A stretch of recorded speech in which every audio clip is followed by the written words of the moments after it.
and we live up in this thing. Before I get to my intro, I have to go back and say and drop an apology out for last week. This podcast was supposed to air last Sunday, but I had some technical difficulties on my end where everybody I couldn't hear no one.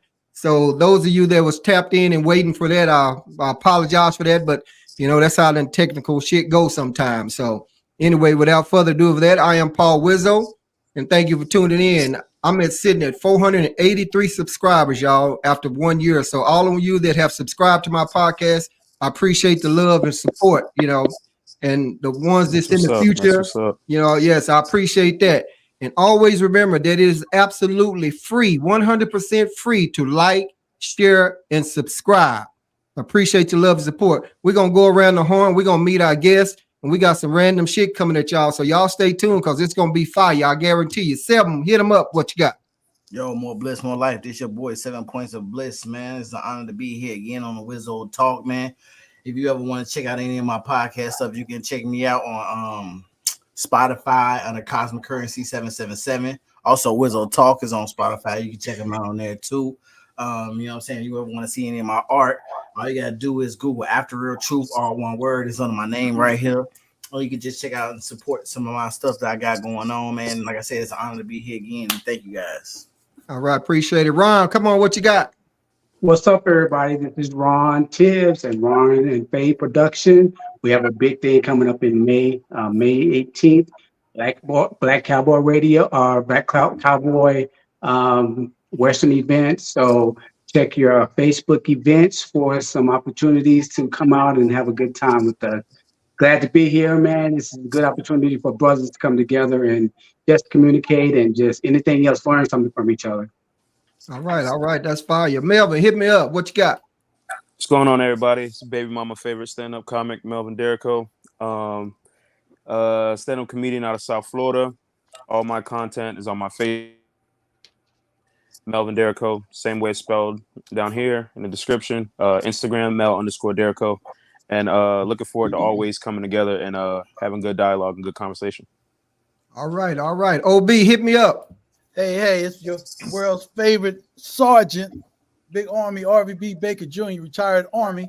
I got a podcast with my brother called the First and Fifth Son Podcast. That's 1ST and 5ST. Really insightful as far as two brothers coming from poverty and found two different ways to get out. I got some other stuff in the works right now. I got my hip hop soda shop thing, but that'll be determined later. But I'm happy to be here. I'm happy to stir up some stuff, talk some real talk, and try to make sure we point toward a resolution. Don't want to just be out here talking, and I love that all of us are getting together to do that. All right. Outstanding. That's good. So everybody heard all that. So for all our guys, support everyone. Appreciate all the love and support and going around. So guys, what I'm going to jump in first before I jump into my topic, I'm going to put out there that if there are any, I have so much trouble getting guests on the show, especially women. So any of the women that's out there is watching, please hit me up in the comments. Hit me up if you'd like to be on Wizzo Talk. It's really hard sometimes trying to round guests up and keep them true to the word. Without further ado, here's my first talking point. And some of you may have heard about him, some of you may not have heard about it. But what I like to do is ask you, do you think any of the organizations, the governor, or NAACP, anyone should be doing anything or coming to the help and aid and assistance of this young guy? And this guy name is Daryl Gregory. He's enrolled in a school right about 30 miles out of Houston. He's been in ISS at school for his hair, violating the dress code policy. But listen to the key word. The key word that the school is saying, if he lets his hair down, he will be in violation. Now, the kid have his hair up in big rolls. It's not on his ears. It's not on his neck. Governor Abbott also had signed the Crown Act here a while back where, don't discriminate against your hair and whatever and everything like that. So now the judge has ruled and found this young kid guilty of violating the policy also. So I'm asking you guys some input on that. But listen to what I said. I repeat again. The school said if he lets his hair down, he would be in violation. Now, I want to add to that. Now, I'm not saying if this kid would have been, we've seen it before, and kids have been shot, black kids been shot, this and that. You got all this marching going on. You have all these other organizations there. But where's the support? Now, I'm not saying that he's, trying to violate the dress code policy, but the school is saying if he lets his hair down, this kid is sitting in ISS for like 30 days or something like that. He's been in there. A young black kid, 18, that's wanting to go to school, wanting to learn, and he's in there. So I'm going to yield back my time and let somebody give me what you got on that. But this is another system of control, man, when it comes to our people. I don't understand why they attacking this boy over his hair if they don't have nothing to do with his education. I mean, if he keeping it up, it's the same thing with the military, and eventually they even became lenient to it. I know a few people with locks and they didn't have to cut their hair to be in the military, but at the same time, it's a spiritual thing. It could be a religious thing. How do they know that it's not, though? Okay. My thing is, I come from old school. You know, back in the day, our dress code policy was holes in the jeans. We've navigated from that to, all these other different things, and we don't know the reason why, but there needs to be questions asked, if nothing else. And yes, if we don't get our questions answered, then yeah, I think it is time for someone else of higher power to come in and voice their opinions about this, because why? I mean, if it's predicated on why him having his hair go down, taken down, are you saying that it's a problem? It's not a problem as long as he has it up, but as soon as he let it down, it's a problem. So there's a lot of different things that we don't know about, and I think that there needs to be somebody there to get more questions answered, because that just doesn't make sense to me. Okay. Is the boy parents paying for him to go to that school? Like, what kind of school is it? It's a public school, to my knowledge. It's a public school. It's a public school, man. Their taxes paying for that. Why are they even worried about the boy here as long as he keep it up? Right. However, certain schools, which I don't understand why, but certain schools have a dress code policy. And if you look at it, just my opinion, it relates to the hoodies. Who mostly wear hoodies? And then you look at the length of the hair. Who mostly have long hair? Mostly the white people hair is above their ears, whatever. So I've said it before that the school district is just too fucking old. These people off in here is too old, can't relate to this day and time. If the kid is in school, and you got a young black man that's wanting to go to school, and you want to mess with him over his hair, and like I say again, the key word is if. Now, since Governor Abbott signed this bill, the Crown Act not to discriminate, why he haven't said anything about this or come to this? I'm trying to wonder, where's the support for this kid? Because he's black, bro. They not about to support this man. Yeah, there is I think there should be some outside support. Now, here's my thing. For one, I know he can't be the only person in the school with long hair. That for one, that's the odds of that is ridiculous. And as well, so let me get this straight. So if my hair's tied up, I can go to school, go to class, go to lunch, whatever. I pull it down. Now I'm just gonna sit in the AC with the security guard until 2:30. That don't even make no sense. Like if I'm in the wrong, send me home. Call my mom, be like, hey, come get me here. That lets me know already there's not a rift here. If you fight at school, they're not gonna just put you to the side. They call your parents and say, hey, come get him. He gone for 10 days. So I guess I'm the youngest person here that's the least recent that's been in high school. So the dress code policy a lot with girls with leggings and typically dress code policy, and this is why this is wrong, because typically dress code policy is dress. It's showing too much skin. It's the leggings, the spaghetti strap shirts or whatever. It has nothing to do with aesthetics. It has nothing to do with your hair. It has nothing to do with makeup. It has nothing to do with none of that. So the fact that it's about his hair, and then who's it's distracting? Are we taking standardized tests and he pull his dreads out and everybody just look around like an alien just came out the sky? Like it's ridiculous. I would like to see outside support, but this is crazy. That's crazy. Okay. Now I see Ari's thinking right there. He's deep in the thought. So OB, what you got? Well, I'm looking at this as plain and simple. There's a hairdress code. That was the first thing I locked in on that you said that Governor Abbott passed. And unless this school is like a military academy or something, I don't see why he's not getting more support. But this is what I want to say about support. And I might hurt some people's feelings. That's not my intent, but this is how I feel about it. We don't need a protest. We need people to go in their pockets and get Benjamin Crump or somebody to sue them over that, because every time we do a protest, it looks good for CNN, it looks good for Fox, it looks good for us arguing back and forth. But meanwhile, the problem's not being resolved for this young man. I think what they need to do, if the judge is doing this, the great thing about our American judicial system, there's something higher, and money talks.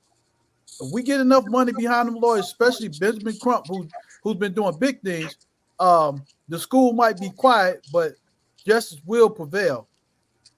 And that's what I think needs to be happening right there. I want to see more about this school, because I'm seeing that the judge said they continue to punish this young man. I'm looking at his hair.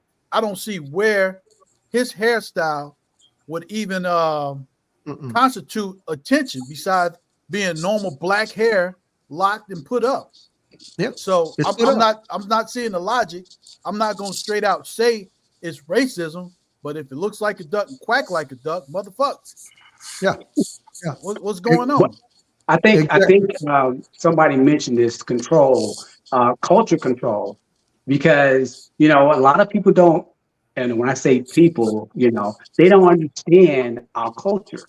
There are some things that they have, navigated that they do understand, but there are some things that they don't understand.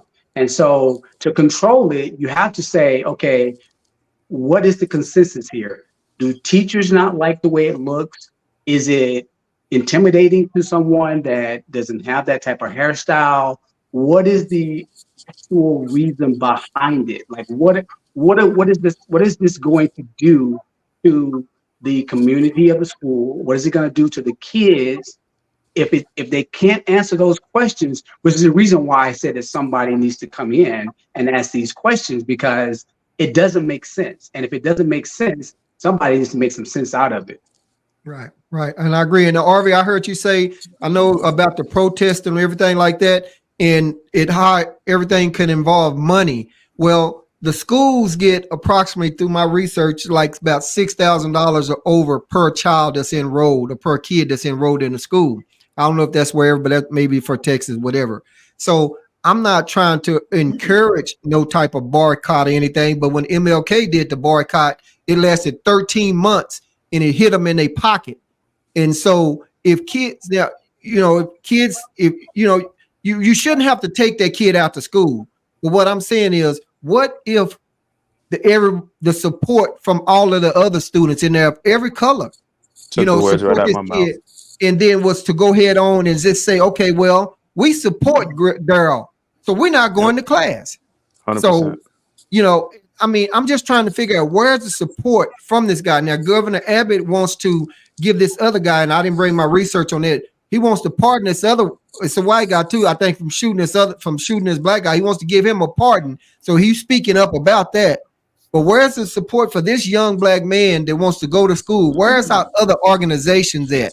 So I like to just go around the horn on that one more time and jump on to something. I know we want to try to solve it, but I want to bring it to the forefront as much as possible, because and this is the last time I'm gonna say this right here on this. The school is saying if the judge has found him guilty, which he may be prejudiced, racist, whatever, I don't know. It's been proven how they've done us in the past, but they're saying if he lets his hair down, it violates the dress code policy. The key word in that is if. If you guys Google this kid, Daryl Gregory, his hair is up in a roll. It's rolled up. It's not on his ears. It's not on his neck. Is it Daryl Gregory or Daryl George? I think I'm sorry. Did I say Gregory? Maybe George. If I don't look at my notes, I've been and got my phone and signed off. Maybe Daryl George shit. Start with a G. Yeah, right. But oh hell, I didn't delete it. But anyway, you can look him up, and it's Daryl Gregory or Daryl George. I can't recall. But anybody got any last comments on that right there? And just tell me what you think. Hey, ultimately, I just want to say that I really feel like they're picking on this boy because this is another way for them to push the fact that black people need to be submissive to their rules and their systems, and we really need to get out of their whole systems, man, because that's why they're making this even a big deal. The act of this boy not submitting is giving off a whole nother energy, telling all the other black people don't submit, and that's really what's pissing them off. Mhm. So in other words, you kind of saying he like, well, this is just the TV version, the Kuta Kente. He gonna run, he gonna be free. Yeah, and He not gonna give in. I'm gonna stay with him, and he does have an attorney. So bro, they gotta make an example out of him, man. You know what I'm saying? Because he don't want to follow their rules, and right, we playing in their system. So by right, him doing what he wants to do, by him looking strong in his culture, because these are our hairstyles, you know what I'm saying? They don't want him to have that. They want him to fit in. They want him to be just like everybody else. And right, that's the problem. Our people aren't like that, really. You know what I'm saying? right. And just before you guys just had that, what's this twist? Just being me, just popped in and listening out there. We talking about Daryl. Shit, I forgot his last name that quick. Did I say George, George or Daryl Drake? G. Daryl G. Daryl G. Yeah. About the kid, young black kid, the school has been ISS. He's not been able to go to school because the school is saying if his hair is too long, I mean, if he lets it down, it violates the dress code policy. So just informing this person, this viewer, what we're kind of mainly talking about. But anyone else was going to touch on that before we? yeah, I mean, Go ahead. you mentioned where are they? NAACP and where are they? I honestly think that this is for them, not something that they want to put their hands on right now. It's kind of like a watch, wait and see type of situation. They're hoping that it goes away. Okay, it's election season coming up, so they're trying to stay away from anything like that. And it's unfortunate because this is significantly big because that's going to start a precedent. Where does it go from there? What are we going to do next? Are they not going to allow certain kids to wear, their tattoo, different things? They could come up with anything if they're successful with this one. So who knows? But they just don't want to put their hands in it right now. Okay. Harvey, Mel, anybody? Nope. You want to go first, Mel? Yeah.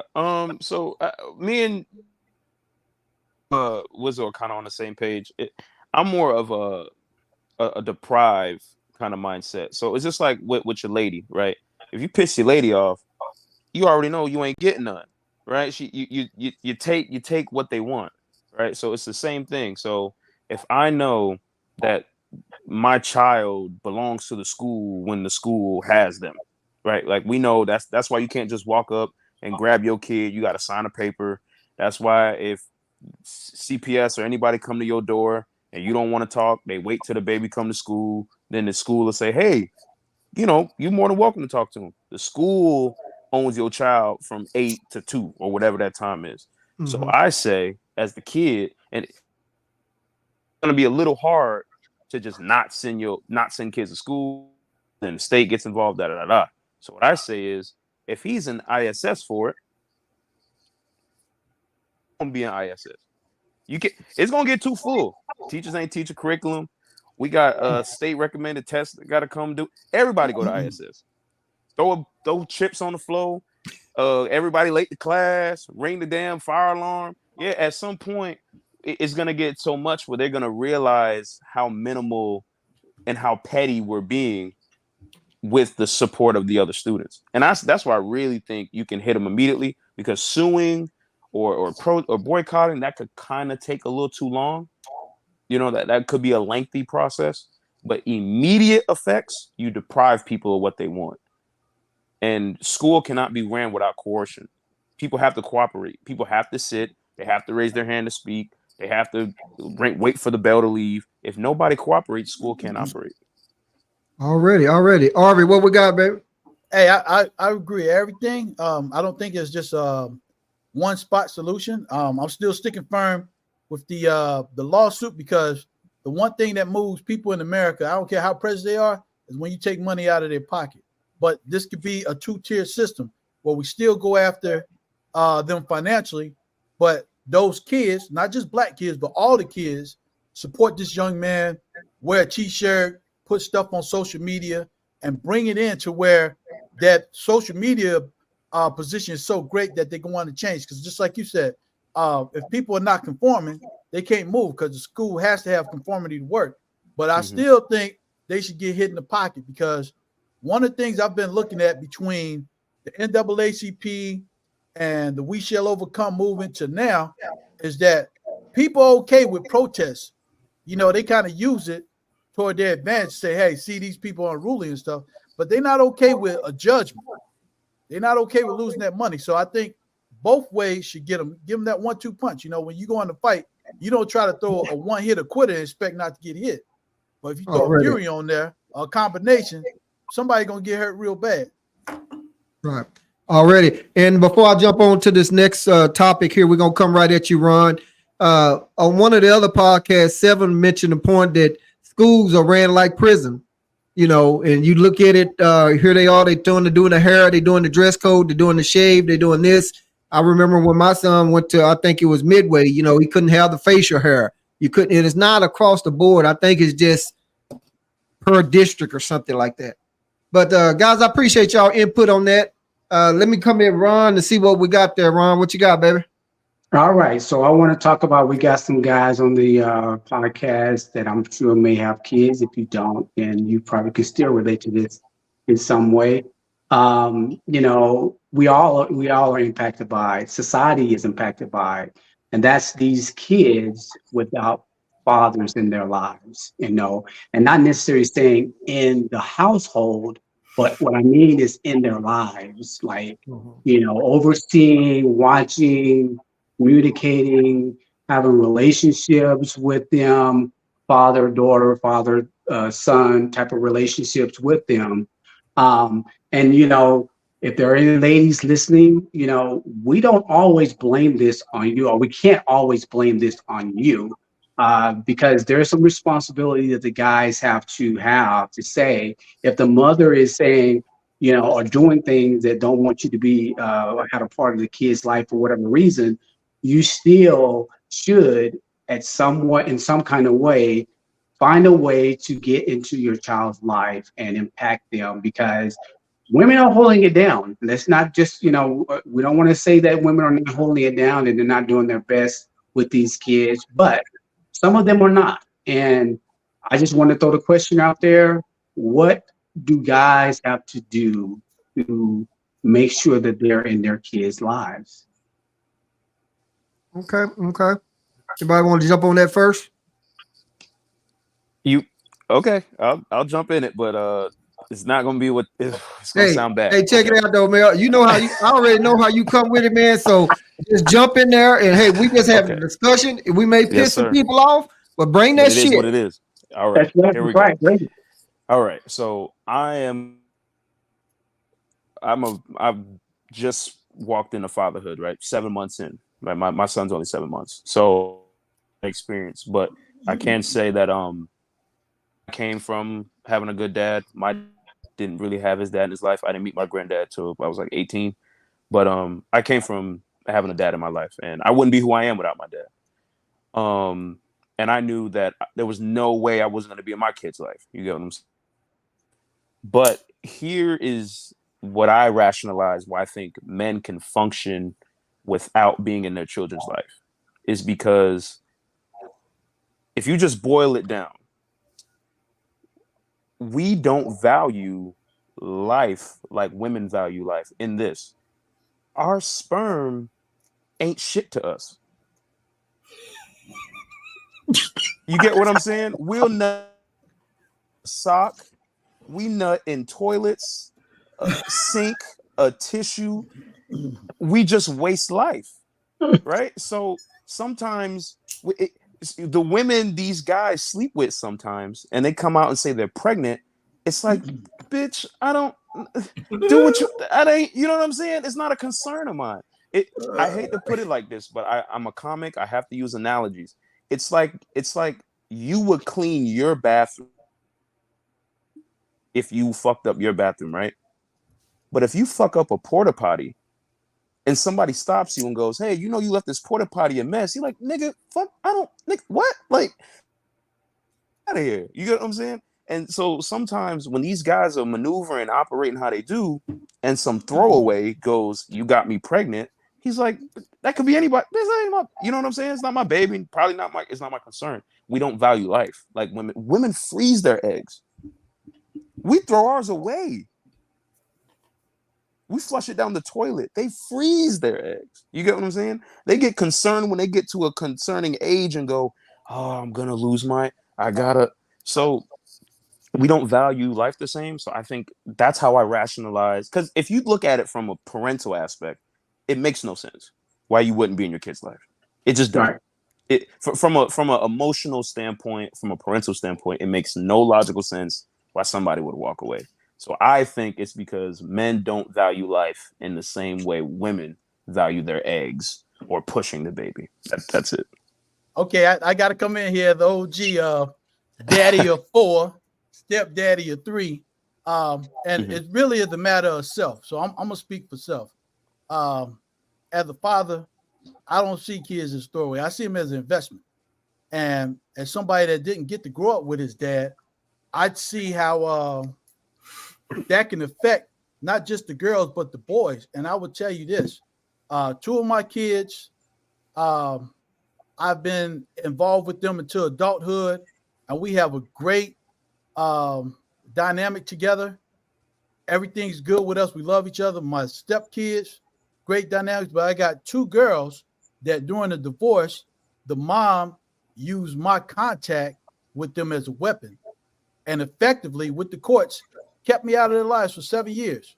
As a matter of fact, I got so emboldened one time going to court that I said, you know what? They can't stop me from seeing my kids at school. I just want to see how my baby's doing. And she had an injunction there to say that I can't take the kids out of school, which I didn't want to do, and couldn't see them. Now, this wasn't done by the dad, and anybody that knows me know I love my girls. I put my life on the line for my kids. But sometimes a man is not allowed to be in the kid's life through no fault of his own. And some of these women will use children as a bargain tool or as a revenge plot. Because my last wife that I'm talking about, and if she's watching, there you go, babe. I did everything for my kids and my stepdaughter. But when we had to go to court and I said, hey, look, I just want to get my time with them, she would make games up. I was supposed to get them on a certain hour. She'd show up at the last minute or say, hey, you didn't show up 2 minutes early, so you can't see the kids. And the courts wouldn't back me up. I had a situation where there was a daddy-daughter dance. Now, anybody that's done daddy-daughter, no, that's a big thing. You can't just skimp. You got to get the nice dress. You got to get the bouquets. And I begged her a month ahead of time, just give me the go-ahead so I can start getting stuff for my girls. She waited to that weekend and said, well, you got to get the hair done and stuff. And if they don't go, that's on you. Now, of course, being the daddy I am, I made miracles happen. But she was able to do this and have no repercussion on it. So I'm saying this for the men, because I'm not going to take away from the fact there's a lot of men that take a sock and throw it away and take a porta-john and blast up the club and have a good time with it. But there's a lot of other men that have been denied this because a lot of courts see it as the man doesn't have any value.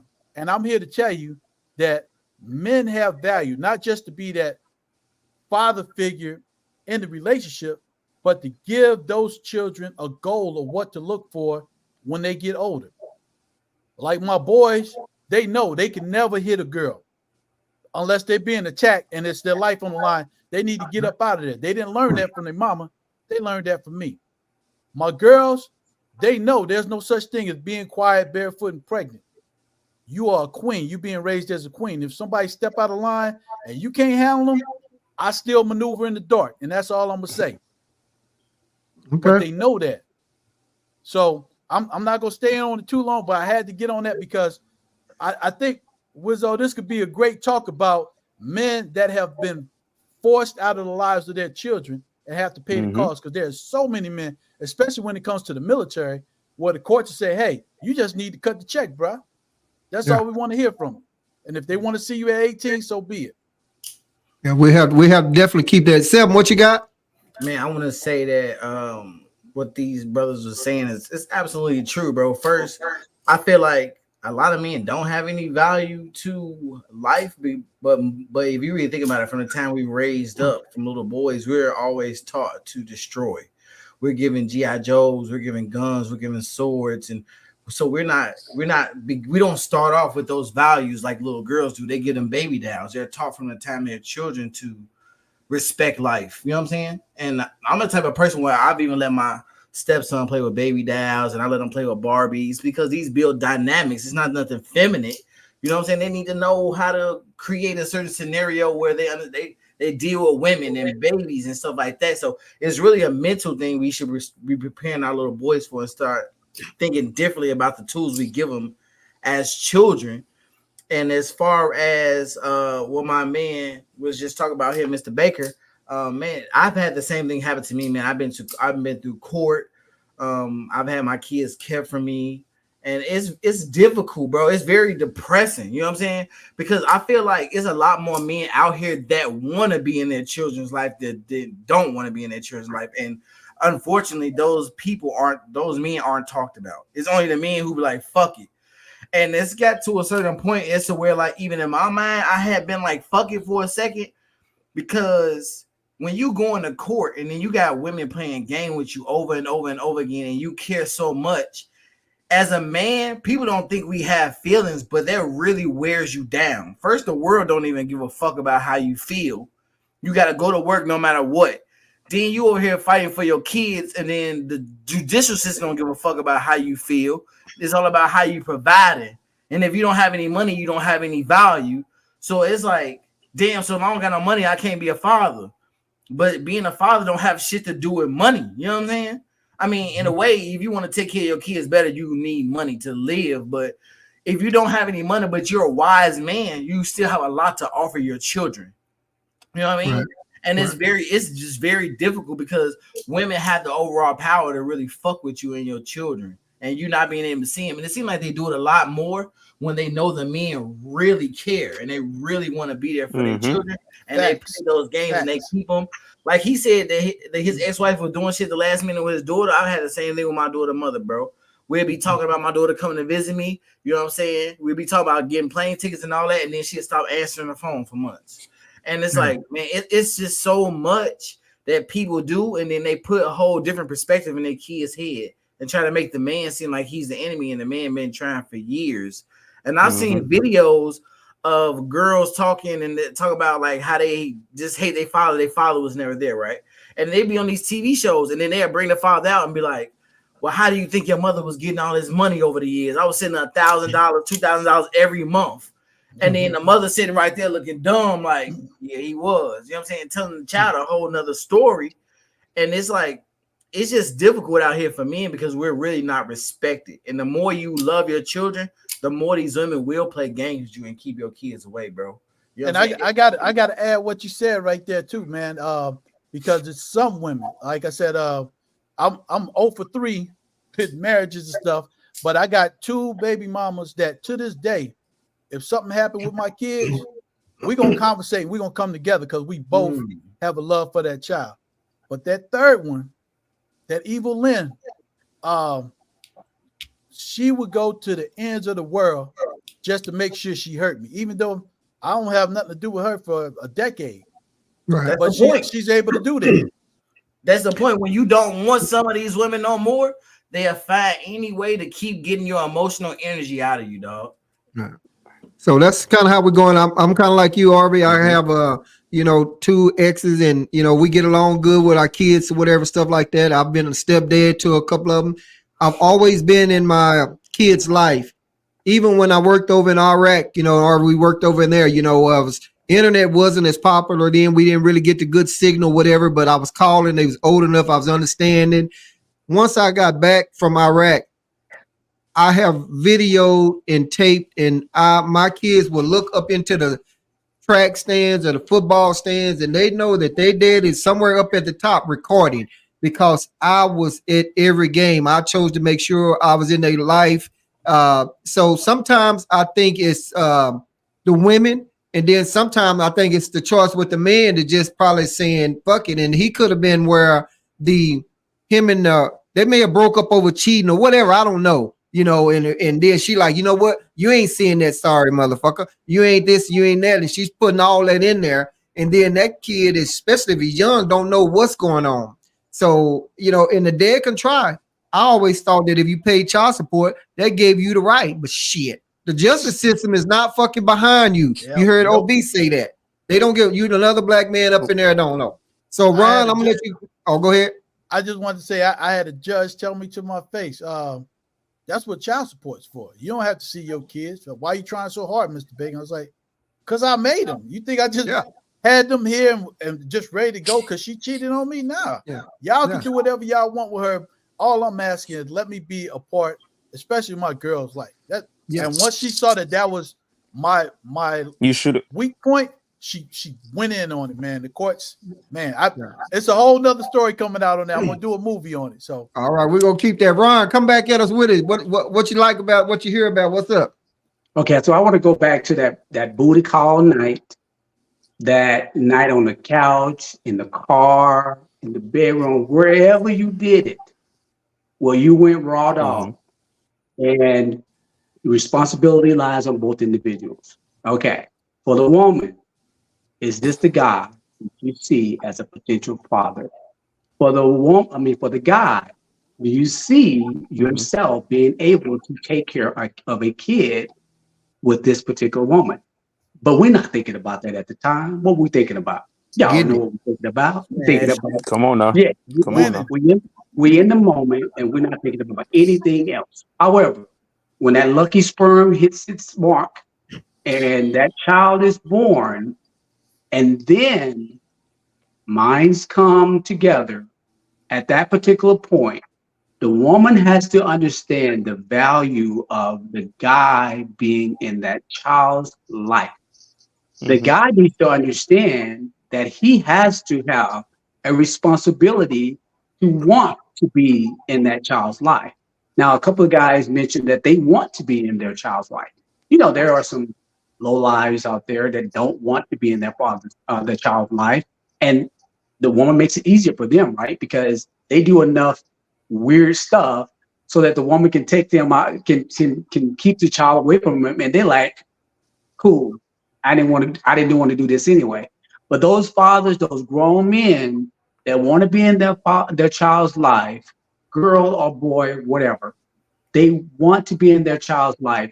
I don't understand, and maybe some women out there that are listening, I don't understand why the women can't understand from a conceptual standpoint how important it is for them to have the father. Now, I'm not just saying any father.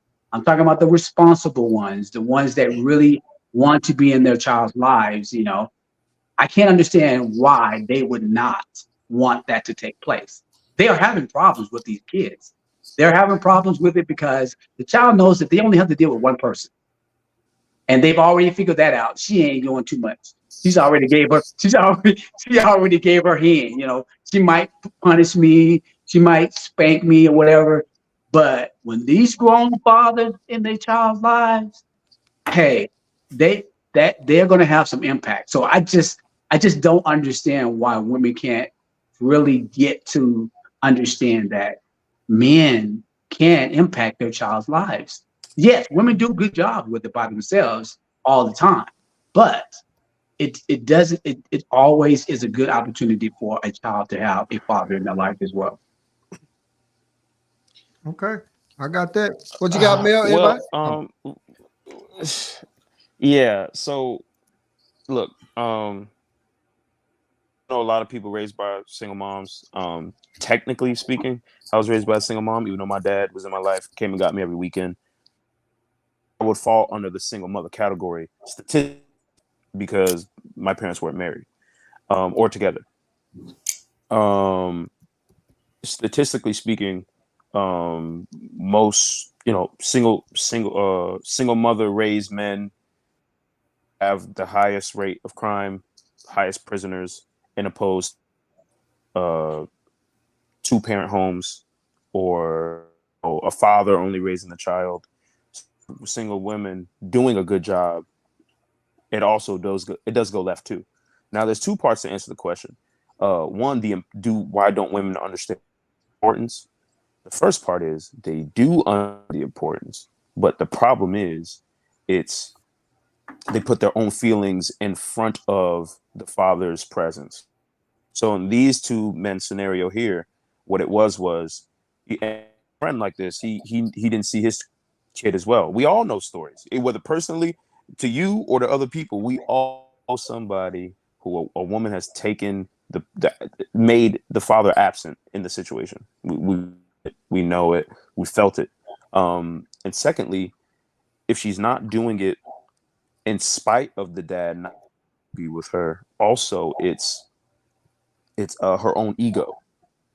A lot of women, and we know women in our community, it's that I can do it myself. I don't need your dad.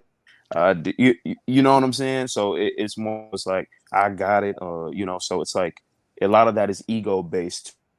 So really it's all women understand the importance of her. But if you have too much ego and have that arrogance to not want to ask or to do it yourself, or if you're doing something in spite of the child's father, then the importance does not matter. You don't value the importance anymore. You value your feelings. All right. Let's hit RV, and then let's hit 7, and then we're gonna jump to the next one unless Ron had something else to add. Did you No, have I'm something good. else, Ron? I'm good. Okay. I got two things real quick. They're actually not questions. They're topics that I think about all the time, mostly because I came up in poverty. I mean, extreme poverty. So I'm always looking at one thing that's in the news all the time: homelessness. We have communities where the homelessness is out there just off the Richter scale, and we got all this money going around in America, but for some reason we can't seem to do much with the homelessness. Now, with my military background, I see this problem as something that is a solution waiting to happen. And that is stop trying to treat these people as a nuisance and try to create something where they can actually go. Now, this is based off of us going to places like Afghanistan and Iraq and building a city literally out of nothing in the middle of the desert. Why can't our community councilmen and women or our mayors take a slot of land, a block or so, and create that as a homeless shelter area, build up temporary housing with wiring, with water, with lighting and security, and have this as a start off for people to get better. See, I don't want this just to be a tent city and quit it. I'm looking at this as a 3-layered plan. Plan number one, get them out of these fire hazards that they have, because we just had a big one here in Minneapolis. Get them in something that's suitable where they can be safe, where they can be checked on, and then provide a program to get them to the next level, which is to get a temporary home, whether it be a small home or a Section 8 home, something that they can step up a little higher and get that through education. And the third part, and this is the part that I feel strongly about because it's the American dream, they should be in a program to help them to get their first house. Yeah. Now, I say it's important because the biggest problem in our rich United States of America is that the majority of Americans, not just blacks, but a lot of people in America don't have generational wealth. And they don't even understand how that can begin from something as owning a house or even just a lot. So we need to re-educate people on that. And I can't see why these cities, especially big cities like Los Angeles, who has the biggest homeless problem, Skid Row, won't even do anything about it. Right. All right. 7, what you got? Then I'm gonna close out on something on all of it. As far as what my man was just talking about with the homeless people. No, what the point that Ron was talking about when we was talking about the fathers and everything. Oh man, One, I already spoke on that, bro. Because you know what I'm saying. Hey man, man. These women, bro. It's a lot of these women, bro. That when they want you to fold, bro. And this okay, system not really made for men anyway, right, man. all And you right, know what I'm saying. You can get your heart and soul fighting for these kids, and they'll still keep them from you. And then they leave yeah, you in a place where you damn near want to kill yourself, dog. When I was fighting for my kids, bro, my mother and my father died, bro. It made me just want to give up, though. You know what I'm saying? yeah, While all that was going on, and that's why I moved to Texas. You know what all I'm right. saying? And I'm Welcome to telling you, Texas. man, it's hard not seeing my shorties, man. I talk to Yeah, my daughter, but I don't never even get to see my son, man. And they weigh heavy on you. Like I think about it every damn day. It drains me, yeah, man. yeah. And you Most know what I'm definitely, saying? most definitely. And I really try to use that energy since I can't see my shorties like I want to. And I just when I see kids that need a father figure in their life, I'm there for them, man. You know what I'm Right. saying? No doubt. I can touch base on that father figure from running the little league football in Temple, Texas for about 16 years. I fathered a whole lot of kids, but uh, just to touch on one thing in my notes, are we on the homeless? We've had a podcast on that a while back, Josh and I, and a couple of other ones. I will say that in Colleen, I think, and Ron, I don't know if you heard about it, but Colleen is working with Temple and Belton or Bell County, and they're trying to build some type of housing for the homeless. They're trying to do that. And I can't think of the basketball player name. He used to play for LA, the one that was missing all whatever, and then he went somewhere else. I saw that he's building 180 homes for someone for less fortunate or something like that in I want to say California, but I'm not sure. I didn't know this was going to come up, so I can say it. And so I commented, outstanding. And it would be nice that if other professional athletes would do that in their city. Maybe they are, maybe they're not. I don't know. But Arby, and the last thing is, I was going to touch on, and we're not going to touch on it now, but I have definitely wanted to get you in as being, retired military about the homeless vets that's out there. I just don't understand when they say we here for you and we got you, but we're not going to get into that right now because I'm fixing to come at Melvin to see what he got. But I just wanted to touch base that the homeless, they are working on something here in Bell County, in Killeen, Fort Hood, Texas. I saw that on the news and about that basketball player. And the last note on this, JJ Watt for I think it was Katrina raised like 33 100 and some $1 million or something like that. And when we toured New Orleans probably 5 years later, it was still houses with blue tarps on them, and the guy was saying those are houses that where the case hadn't been settled yet or stuff like that. So my thing is, I wish he'd have just took that money he raised and went over there and just built a bunch of stuff, because once you give it to whomever, they getting they cut off the top, and then all that shit run downhill. But let's come at you, Mel. What we got, baby? Oh man, so this is a tough topic, because the only thing I think why the homeless situation has always and will always be a thing is because it can only be fixed with the people. I don't think it's an issue that can be solved by city councilmen or politicians. I think it's the people's help. I think it was Russell Westbrook you were talking about who did that, I possibly. think that's who it But is. Yeah. for example, it could have been Westbrook, but it Yeah, see Westbrook. why that has such a great effect. It was Westbrook, yeah. It's because these athletes, these celebrities, entertainers, they have the quick fix to do it. The rappers, they have the quick fix to do it. See, when you try to get it through the liberated route, it's a lot of speed bumps. It's a lot of personal preference. There's people there. We've all spoke to Democrats, Republicans, Independents. They don't like that certain money goes to Section 8. Like that certain money goes for WIC, ET. They're complaining. There's common people who complain money going there. So you think it's not gonna be people who complain about helping people who on the street? I mean, ethically we should feel like we want to help people on the street, but realistically, not everybody cares. People have their own thing going on. You get what I'm saying? So I think the only way it can honestly be fixed is if the people who have it have a collective yearn to get these the street. Because if you just go through the political route or the route of the country, as we all know, the country does not have a good history of doing what's best for the people. Okay. Before we go on there, Melvin, was that were you just commenting on that, or was that one of your talking points, or you just want, I just want to make sure. No, I was replying to the homelessness epidemic, I guess. Okay, cool. All right. Well, what you but got if on you your wanted me to bring up a topic point. Yeah. Oh man. I'm trying to see which one I'll pick. All right, I'll go with this. Being 26 and seeing you guys having a little more age on me, I say that respectfully. Ain't call nobody old. We seasoned. What do you guys believe?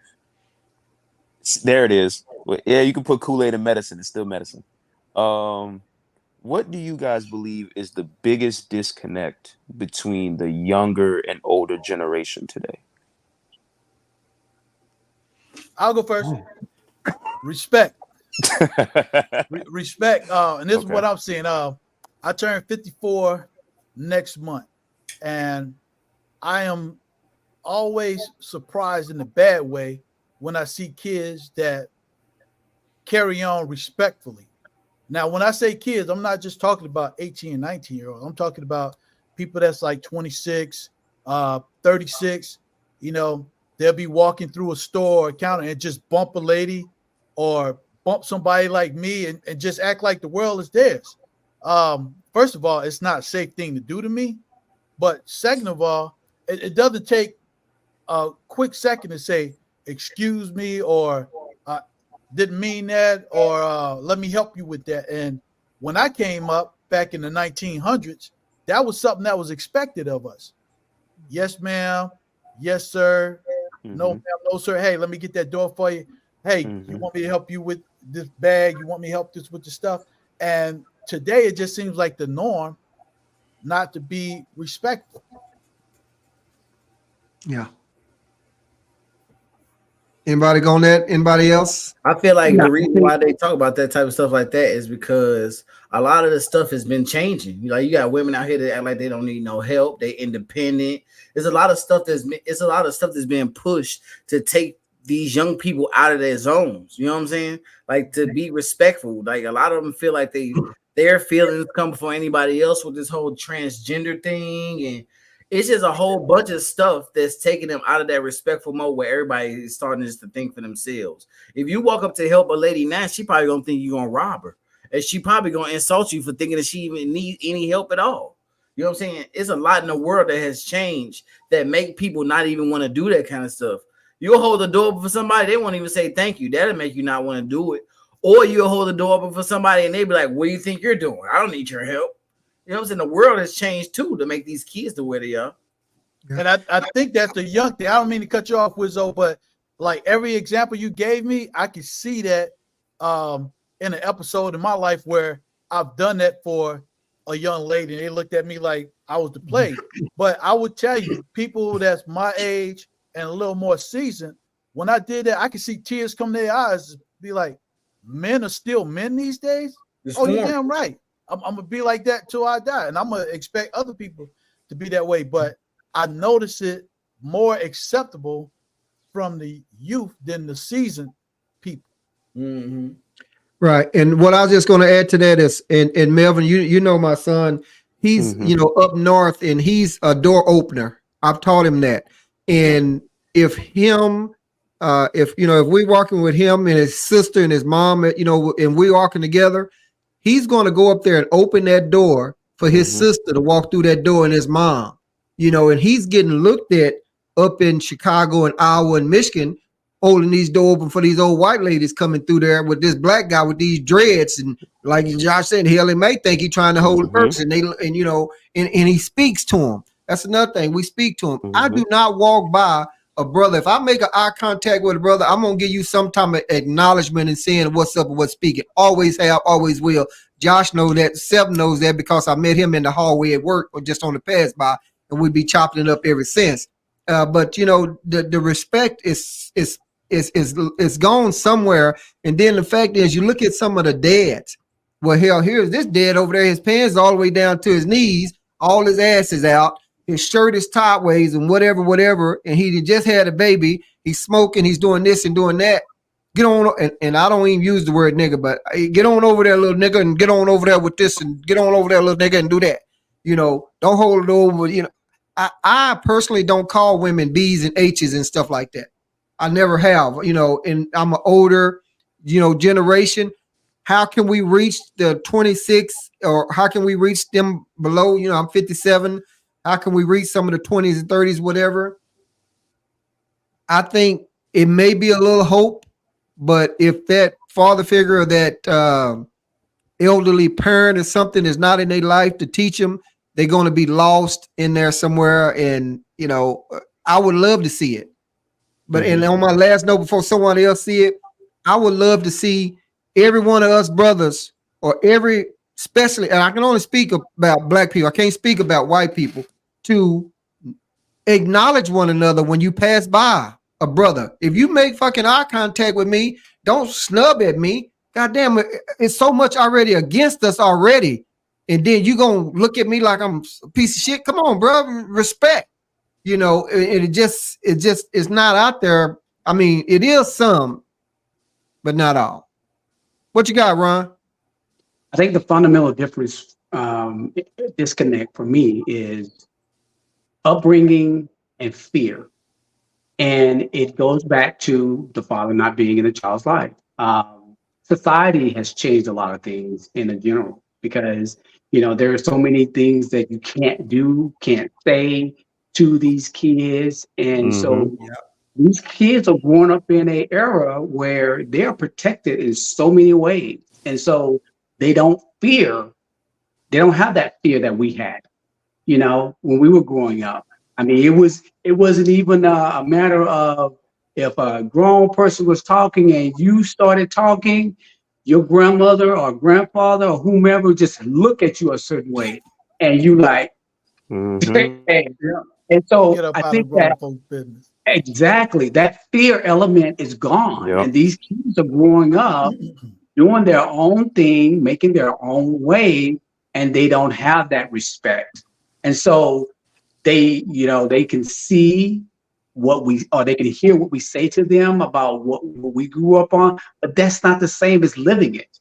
They've never lived it. They can hear, you know, what we went through and how our parents wouldn't let us do it. And not only just the parents, but the neighbors.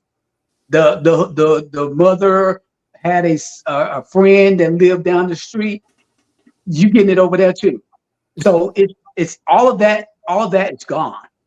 And it's just so much going on right now with these kids, because they don't have that fear that we had when we were growing up. So the disconnect is just a different era. They just didn't understand how things were, how to respect their elders and things like that.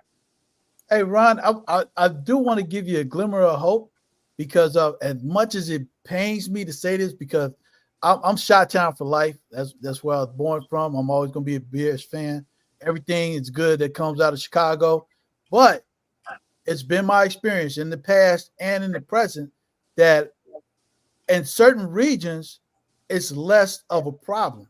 Now, this is where I have to give credos and credit to the South. To this day, I can go to Louisiana, Mississippi, Texas, some parts of Missouri, and if they see me walking to grab a door, they're going to give me proper respect, whether they're black or white. It surprised me every time, because up north, especially like Chicago, even if it's somebody that looks just like you say what's up, they want to know what's the problem. You know, if you look at them too long, and 7 points, you from Chicago, you know exactly what I'm talking about. Oh, yeah, if you you make eye contact with another brother and you trying to see if he's okay, they ready to pull the strap. And you got to be ready too. And it's unfortunate, but I really feel like, number one, you're right. It has a lot to do with both parents being in family, being educated. But I also think that down south, those rules are still held on to in some type of way. Even in the houses where they have single parent household, like my mom, she raised 8 of us by herself. You will say sir and ma'am, or feel the rap, you know. But up north in Chicago, it wasn't expected. When I said stuff when I was a little shorty going up there to visit, they was like, "Oh, you must not be from here." I was like, "No, man, 67 the roads. Oh, you must come from down south because there ain't no way in hell you gonna be talking like that and be okay." So we still got hope out there. And my thing is, we need to make sure we acknowledge those kids that are still doing that. Yeah. You know, let them know that we appreciate them doing that. Even if it's like, hey, you know, a little dap or something, I appreciate you doing that thing. Yeah. I do that same thing too, man. Matter of fact, that's the best way to get a good tip out of me. Yeah, already.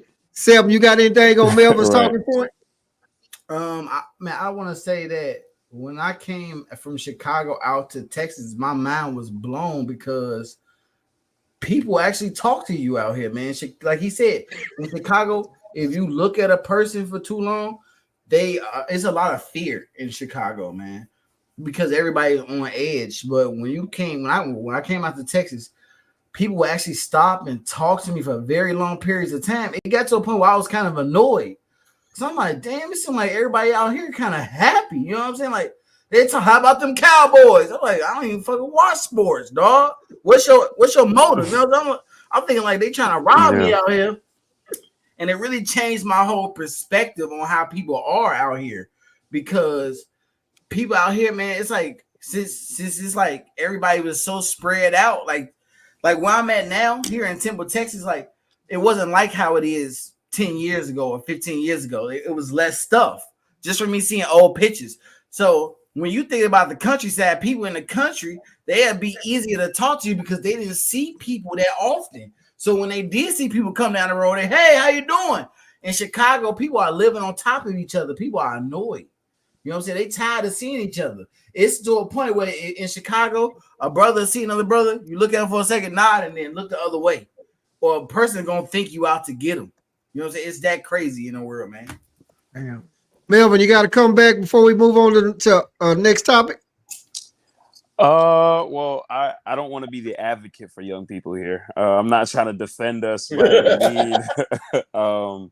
I think I actually think all y'all I agreed with everything y'all said. I do think there are some people like myself who I came from a very Southern Christian background. Everything was yes, ma'am, no, ma'am, yes, sir, no, sir.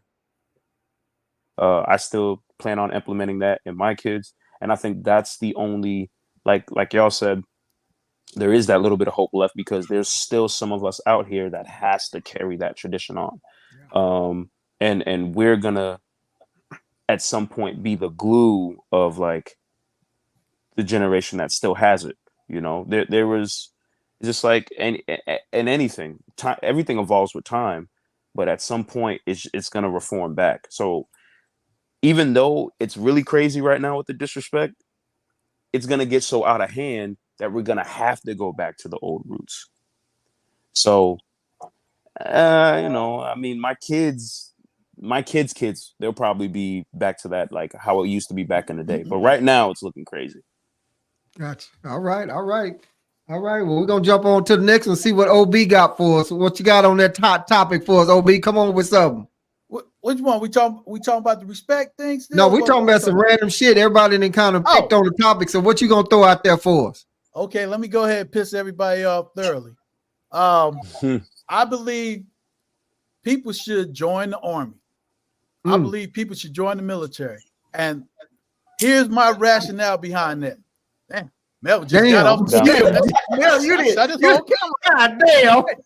Melvin, come back in here. Oh, my bad. I'm not talking about a forced draft, but no. I'm talking about an opportunity. Now, hear me out when I say this. I'm gonna give you two levels of it. First, with me joining the military, being the oldest of 8, I didn't really see any opportunities out there besides bad ones for me to get involved with. And when I looked at the Army, here's my rationale. I'm out here ducking bullets already coming from the south side of Chicago. But I get to have a weapon. You're going to train me to use a weapon. I'm authorized to fire it back if fired upon. And you're going to feed me and give me money to send to my mama. I don't have a problem with that. So for me, it worked out great. Now, after a couple of years of being in the Army, I had an opportunity that I didn't want to become a recruiter. And when I was in Tampa, Florida, I got to change the lives of kids that grew up just like me. There's just one female that I'm in touch with. She's retired, got a big house, big car. Her and her husband doing well. When I met her, she was on Section 8, and she was trying to figure out what to do with her life, and everybody told her not to join the Army. Now, why am I saying join the Army, even though the Army and the military is taking away benefits left and right? Well, it's a way to build that generational wealth. Somebody's going to have to take that step. And if you're in a family, and I'm not talking about everybody, but families like mine where nobody's been to college, some people have graduated from high school, but don't know shit, never had a real job. Somebody has to step out there and take something.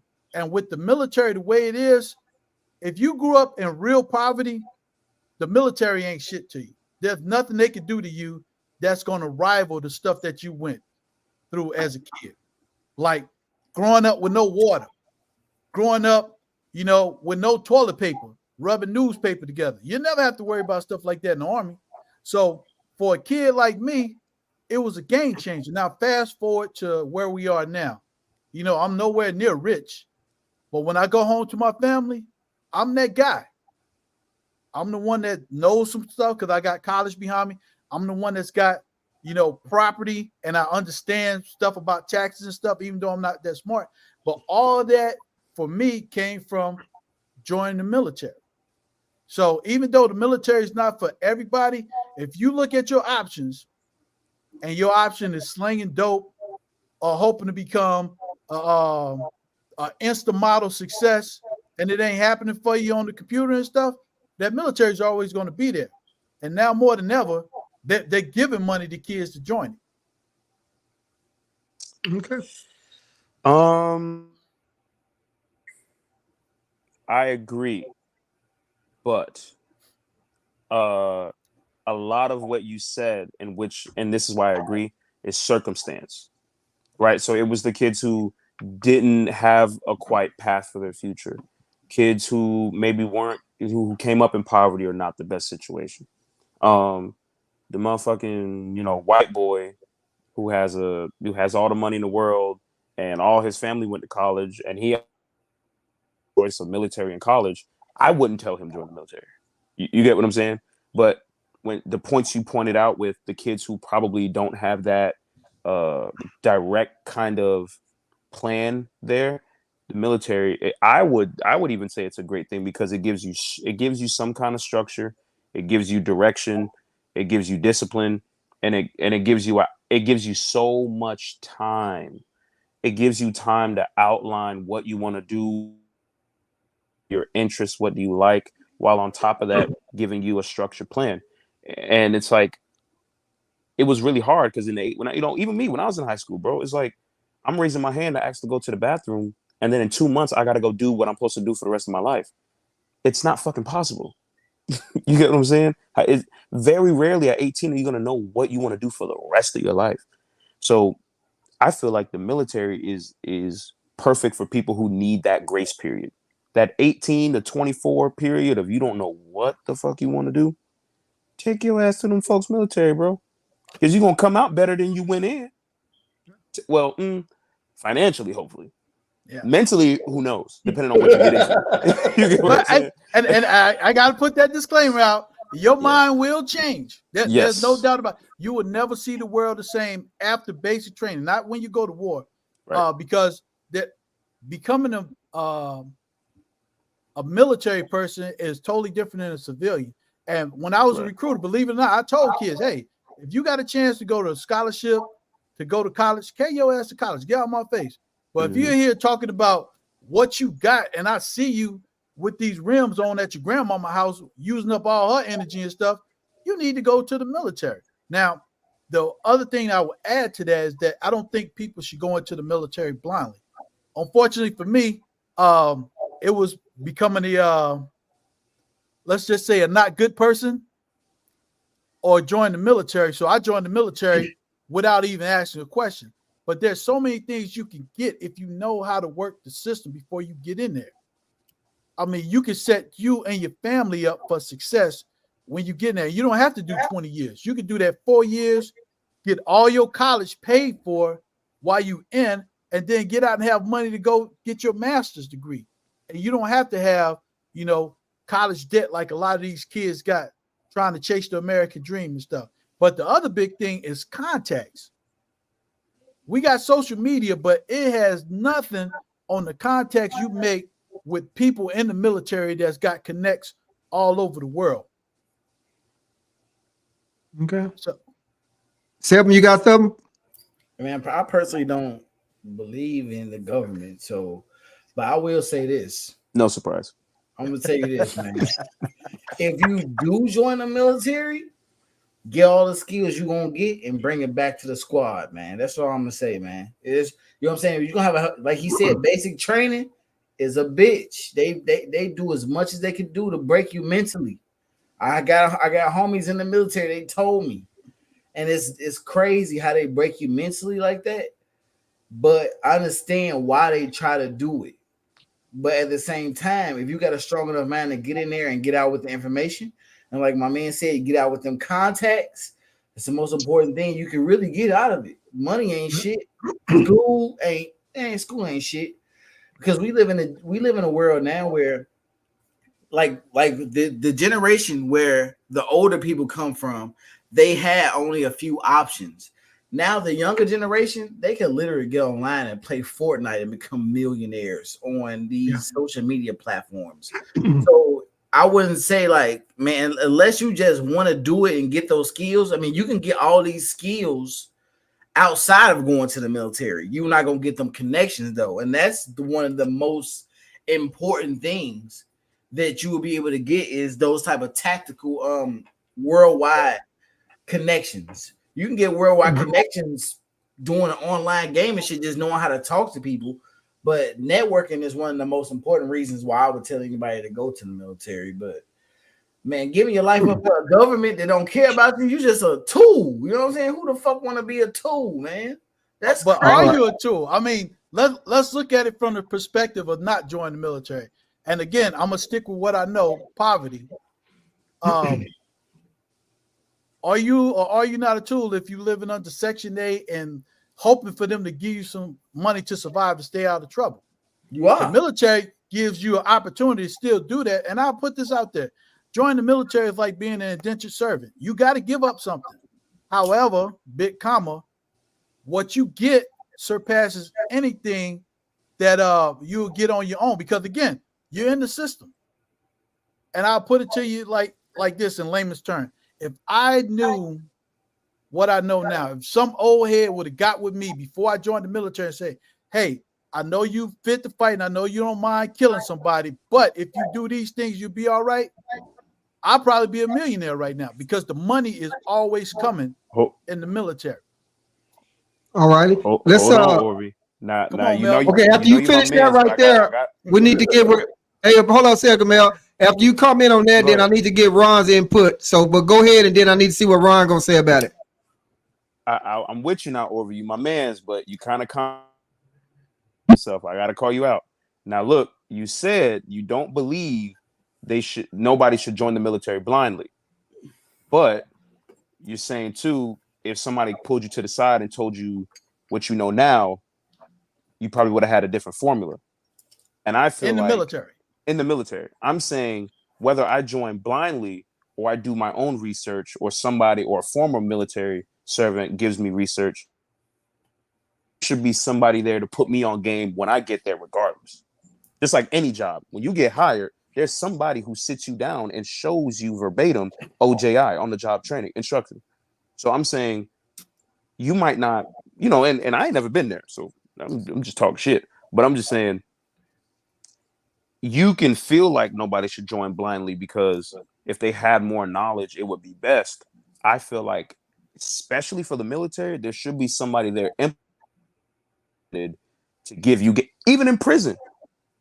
Even in prison, for the most part, there's some old head celly or something that's gonna tell you, "Hey, young bull, this how the game go." You get what I'm saying? So it should be the same thing in the military. And I agree with you, but I'm gonna let Ron talk before I come back on that, because you're right, and there's something that you're missing from my conversation that I probably didn't put out the right way. But let's turn it over to Ron. Okay. So I had an opportunity to go to the military. I took the ASVAB and was, thinking about doing it for my own self. But my dad had other options for me and said that, hey, you join the military. This is back in early 90s. Oh, no, actually, it was in 88, around 88 time frame. That's when I went in. Yeah. So he said, if you join the Army, you're going to be in war in 3 years. Okay. So there's a fear element of going into the military. And then there's the perspective of, hey, what does the military has to offer? And, thank God to all those veterans out there. Kudos to all of you that paved the way. Joining the military back in the 60s and 70s is a completely different story than it is right now. Yes. Yes, it is. From what I have been told. There are a lot of oversights now, and there are a lot of programs and structured type of things that can take a young child and make him a man faster than if he did not go to the military. So I would say that it has to be an individual decision where you see yourself being and how fast you see yourself getting there. If you want to do the college thing like I did, then that's what your mindset is. If you want to do the military thing, which again, I do not oppose that because again, a lot of kids that I knew went to the military are men. Like they grown right now. Like you take this 25-year-old that went to the military when he got out of high school and take this other military guy, other guy that didn't go to the military, they operate totally different. One is still trying to find his way, and the other one has already had the mindset and the know-all of how to do it. So again, to each his own. I do see a lot of value in joining the military, and I do see how sometimes somebody may not have that mindset, and that's really important because that mindset is what's going to allow you an opportunity to be able to get through basic training. So, yeah. All right. That's all I have to say. Okay, Ari, what were you going to say? I was just gonna say, you do get some type of knowledge when you come in, but you have to be wary of who you get the knowledge from. And I'm going to use myself as an example. I came in, I knew I was fit to fight, wasn't really scared of fighting, wasn't really scared of going to combat. I actually looked forward to that. And people pulled me to the side and said, hey, man, you're going to make a good NCO. You're going to make a good sergeant. Just keep charging and don't even look at them officers. That's soft people. First bit of bad information I got. Later on, hey, man, you should be trying to get this education, but if you soft, if you're really hard, you should be going to combat, stand in front of the troops all the time, man. That education is going to be there for you. Another bad bit of information. Here's where that information cost me. When I got out, my retirement and my disability is about $4,000 a month less than I could get if somebody would have pulled me to the side and said, calm your wild ass down. You do this for a couple of years and then you become an officer. When you become an officer, you go to these schools. So when you retire from the military, or if you don't retire, you're going to be at a higher position for a higher paying job because that's what the outside world is looking for. They don't give a damn how many times you jumped out of a plane or hung under a helicopter. They don't care if you can shoot, send a mask. Do you have those documents? And if somebody would have pulled me to the side and did that, not complaining about anything I got right now, I would probably be higher on the spectrum of financial stability. That's all I'm saying. Gotcha. And I got a point on that, but I'm gonna go on and make it because I'll fucking forget it. So, and so on that is, and RV, as a recruiter, so you received all that bad information from all these other people. So, but don't answer this question yet. Save it. Okay. Is that something that the recruiter should give that guy that's coming in, or that soon to be soldier, whatever, I don't even know, candidate or whatever you may want to call him? I mean, is that something so he can go on and get that information about investing, which route to go, which way to do this and which way to do that? But let that marinate right there. Let me go on and get this other point of mine out. And then I'll go on and say that myself, I wanted to join the military. A friend of mine, we was going to go buddy. So we got over there to took the test. I think we was over there 3 hours. Both of us failed that motherfucker. We ain't never went back. I ain't know whatever. But, that was our vision when we was 16, 17. I don't remember, somewhere back then. But we knew we can go buddy, and we was going to do that. We felt it. I never thought about it again. And me, and Ron said it a while ago myself, and Arvy, you can relate because I've never been in. Today's military is a lot different from the military in the past. My fiance, I've heard her dad talk about it a little bit, and other people that I know that's retired and stuff like that. It's totally different from going in the field. They take their phone now. They do a whole lot of different things differently.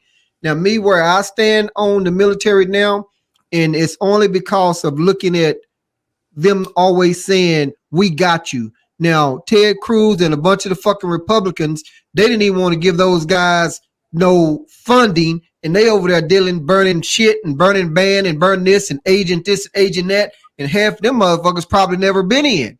So me as an adult right now, knowing what I know, no, I don't want my kids to go, because the senators, the congressmen and all that, they sending people over there and they don't have your back.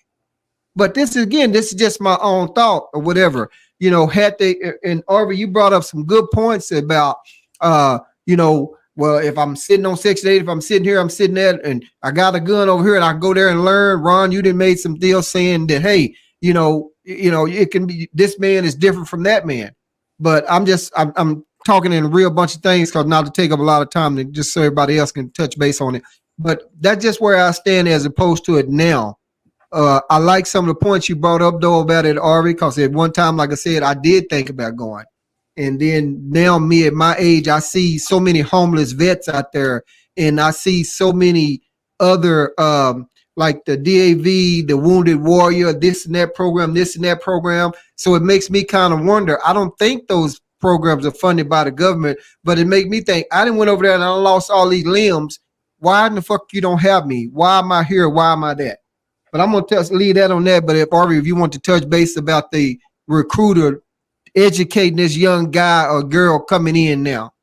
Okay, before I forget, I just want to say that that is the biggest problem with people enlisted, that I even have a problem with, that our government, those politicians, don't have our back like they say they do. They talk a lot of stuff, but they're constantly trying to take from us. Now, to the recruiting part, I'm going to piss off a lot of people out there that are recruiters, but they can't tell me shit, because I was a successful recruiter.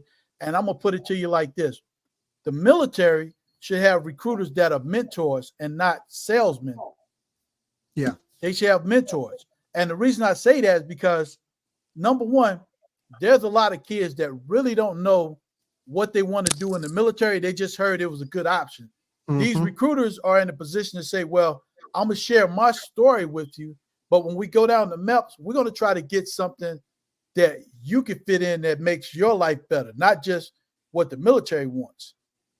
And this is where I used to get in trouble as a recruiter, because if I had a kid that scored over 50 on the ASVAB, we getting a clerical job, we getting a computer job, we getting something that's got bonuses because you have tested to pass that. And I felt as a recruiter and as a leader, that was my job. But not all recruiters go to that. They would take somebody that qualified for $60,000 a bonus and put them in the military without telling them about it. And here's the thing. Once you get in, you can't rewrite the contract. Damn. They should know that. And there's a lot of recruiters that a lot of kids have a bad taste in their mouth about the military, because these recruiters are paid just to put bodies in.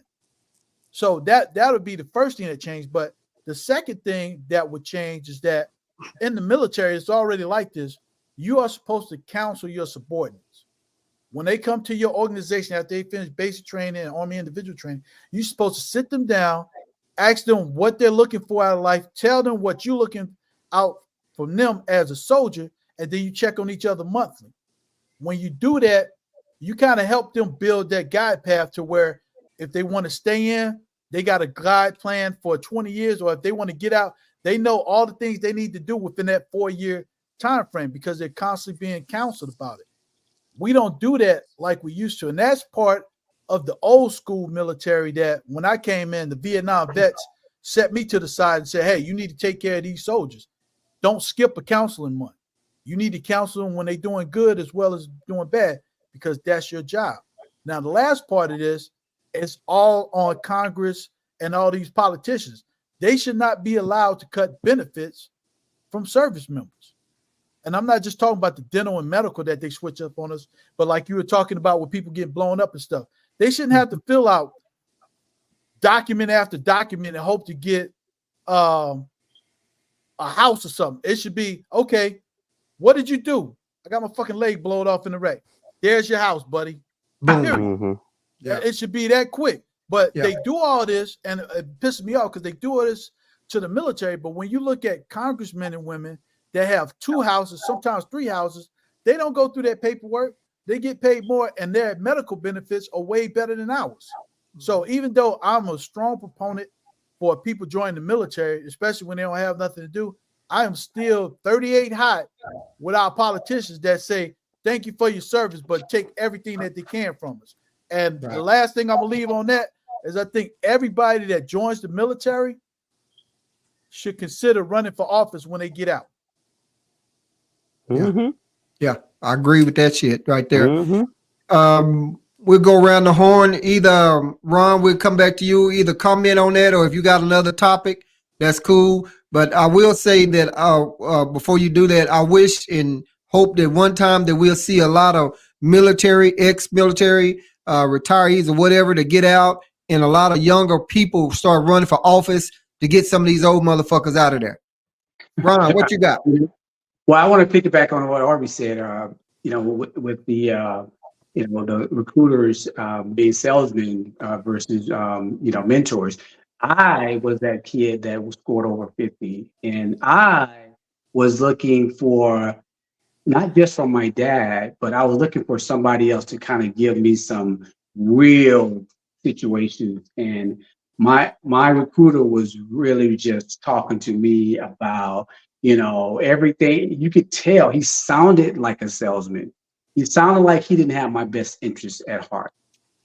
So I just didn't feel comfortable with that because, my dad was telling me the real stuff, and the recruiter was, making my dad look bad. So, Right. but I think that there's a thing called personal effectiveness. If you don't know how well you can do in certain aspects of your life and your talents and your abilities, if you don't already know that, or somehow or another have guidance and that mentorship help you see it through, then you're not going to be a good candidate for the military. It takes a good mentor or recruiter that's a good mentor in order to do that. Did y'all know that more politicians are in office that hasn't gone to the military than there is that has? That's the problem right there. Facts. That is the problem right there. They don't understand it. They are used to the 4-year, 6-year, 8-year degree, and that's all they know.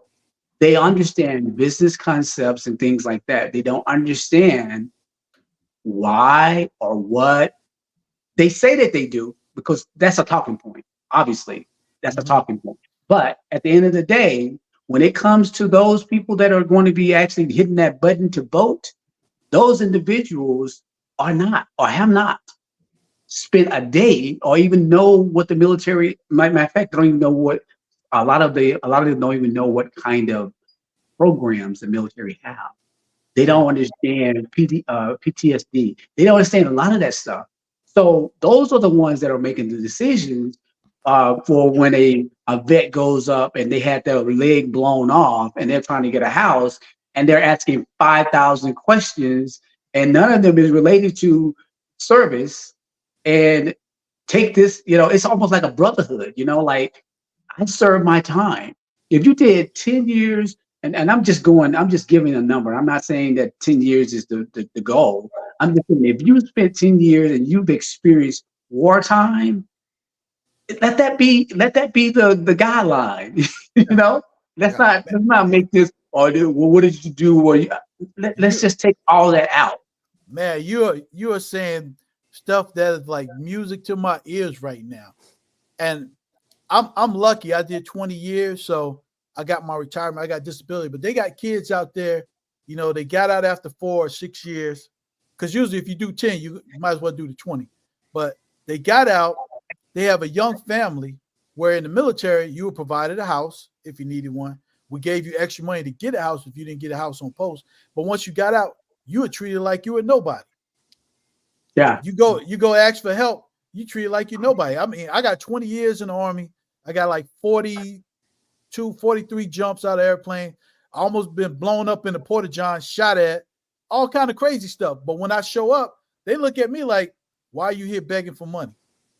Exactly. Dude, my back hurt. But are you sure it came from the military? I jumped out of a plane at 1,200 feet in the middle of the night, landed on the rock. Of course it came from there. Well, we don't see it in your record, so that's crazy. Thank you for your service, though. Thank you for your service. That's crazy. My wife did 32 years in the military, in the Army, and she's experiencing the same thing. Yeah. You know, they don't care about the service aspect of it. They care about other things that it's a checkoff. It's a process. It's a process of elimination to discredit or disprove somebody that has experienced this type of thing. I think that the like I said, but that's the fundamental difference is the fact that you have more people in Congress that have never been in the military and they don't understand it. So they're not going to side with the things that someone that has gone into the military, which speaks to your point of if you've gone to the military, you should go into office because that's going to get more individuals in the office that knows, and that's what's going to help these veterans that's trying to get into a home, loans and things like that. Because you're going to get more politicians in office that has been in the military and has the experience. Already. Let's see if Melvin, you got a talking point or you want to go and write that? Yeah, I got a point. I got a few, but I'll pick this one. Okay. And I'm pretty sure I don't know about Ron too much, but I know about you two as well. I'm 26, have a child I'm still with my child's mother. We've been together a few years. And obviously this is always on the horizon. This is always a thought. This is always at some point in any relationship, a possibility. But my question to you guys is, should men today get married? And I saw that smile. Yeah. I'm gonna say that with a clause in there. I absolutely believe that men should get married. Well, you're resilient. So. But and here's what I'm saying about that. From what I've learned from being 0-3, you should get married because marriage shouldn't just be about this lovey-dovey stuff. Marriage is really a business venture. And when you get married, like we were talking earlier about which man a woman sleeps with to have a kid stuff, it's almost like that with a marriage. It's a business venture, and you need to have that financial conversation before you tie the knot. Not just what y'all going to do to build, but in the case the business doesn't do well, how are we going to separate? And what I'm talking about is the thing that a lot of people don't like, but I swear by it: prenup. Mm-hmm. A prenuptial does not mean that you don't love somebody or trust them. It's a business plan that's saying, okay, if things don't work out well, we're going to have an amicable split of assets and stuff. But if the business is doing well, we won't have to worry about it. I don't understand why some people are so scared of prenuptials, unless you're talking about that one wife I had who was definitely scared of it, and I know why. But most people, I don't see why they'll be scared if they're truly in love and they really want to grow with this person. You got to understand, Orvie, like if let's just say me and my woman live in check to check. Sometimes she got it, sometimes I don't. Sometimes it's like the nerve of a motherfucker who don't got money gonna slide me a piece of paper and say, you not getting none of my barely money just in case this don't work out. I get what you're saying. It makes total sense. You should do it. But sometimes from one person's standpoint, it's like, how can I don't even have nothing to keep. So giving you this paper is kind of crazy. You know what I'm saying? But you should get a prenuptial agreement though. Yeah, and I'm just saying it from, I don't mean to cut you off, Wizzo, but I got too much experience in this. When you don't do a prenup, sometimes you hope for the best, but you never expect the worst. Like my first wife, when we divorced, both of us in the military, I didn't have a prenup. We stayed mad at each other for like a couple of years and got over it, but nobody tried to take more from the other. This last one that I married, she didn't have nothing. I mean, when I say nothing, nothing. And when we got divorced, she got my kids, she got my house, she got everything in the house, she got part of my retirement. All this because she decided I wasn't good enough for it. If we can't have an open marriage. Yeah. After 10 years, boy, they play something. But I gotta tell you this: she didn't count on. That's 10 years of active service. She was married to me for 10 years, but we was only married while I was in the military for 4 years. So she only gets 4 years worth. That hurt her feelings, but hey, that's the game. But when it comes back to the prenup, like with my marriage now, we have a rock solid marriage, but we do have a prenup. And the understanding is we're looking at the long haul to be together. This is just in case things don't work out because we don't want to get ugly.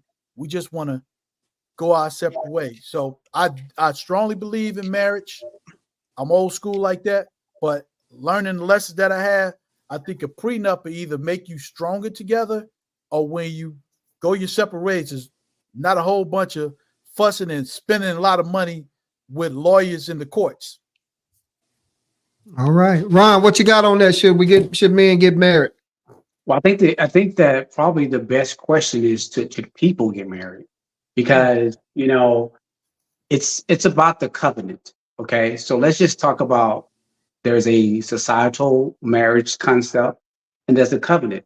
I think that a lot of people are getting married for the wrong reasons. That's why we have a high 100%. divorce rate. That's why we have a high divorce rate because people are getting married for the wrong reasons. They're not getting married because of the connection, the partnership, and as you stated, RB, the business part of it.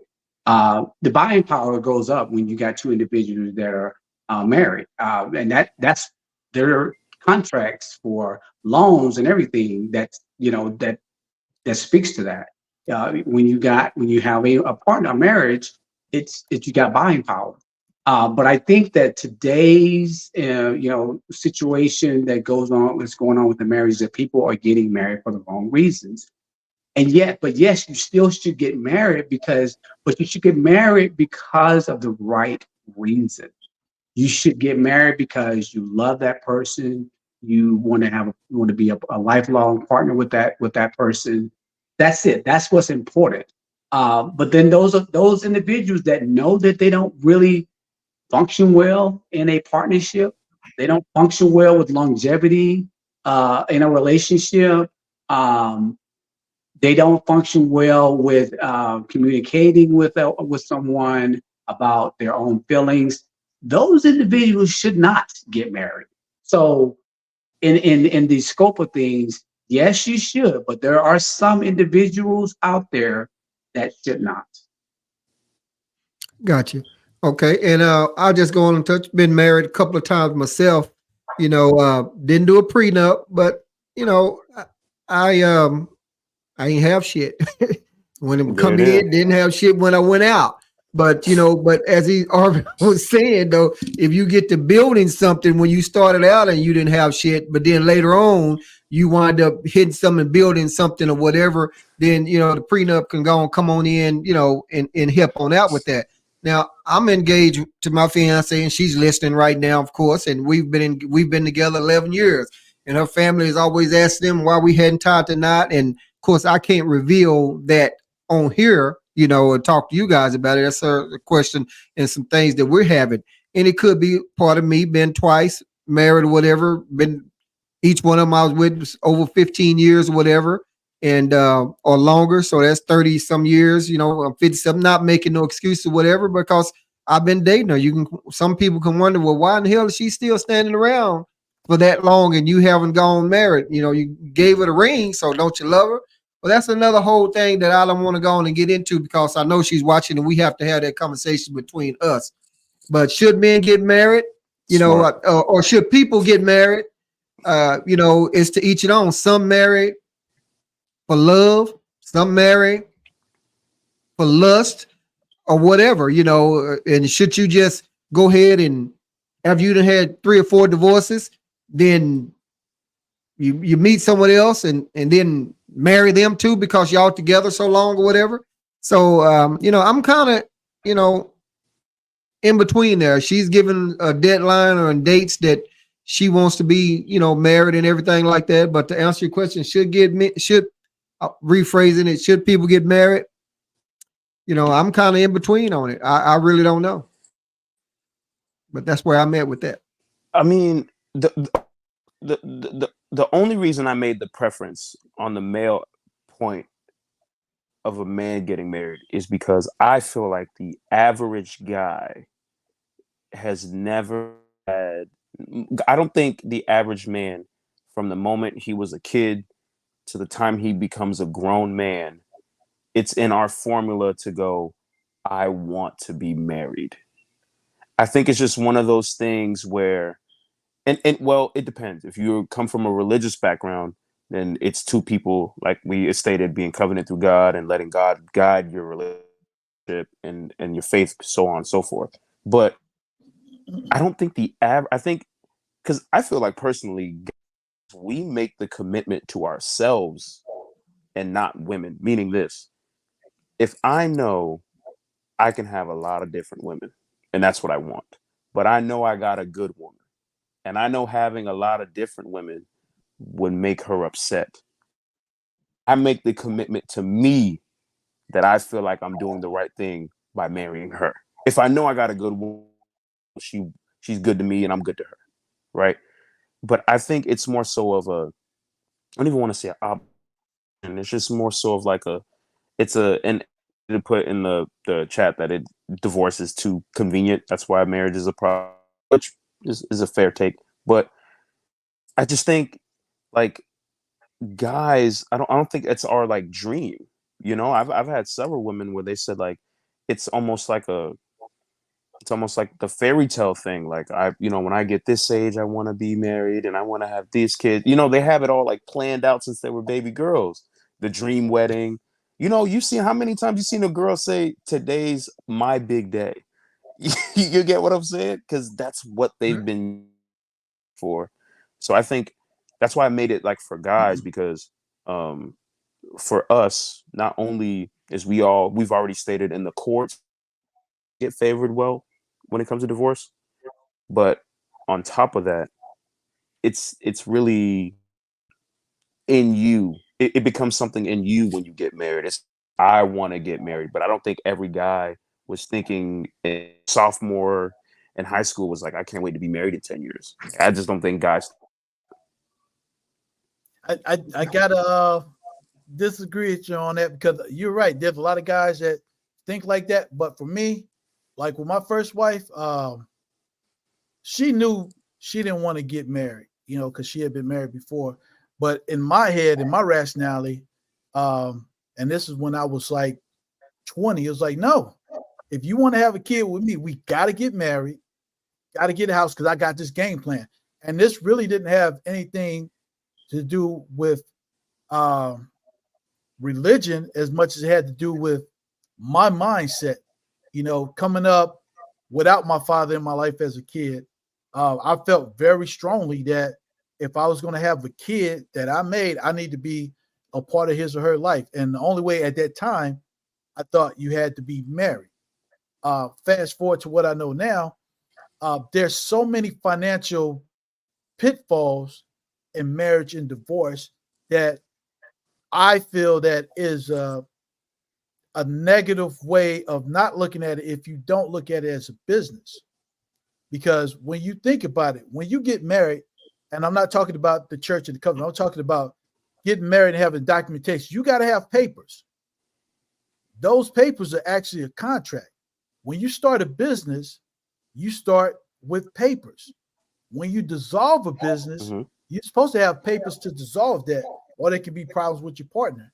And I really think before people get married, um, again, I'm a strong proponent for marriage.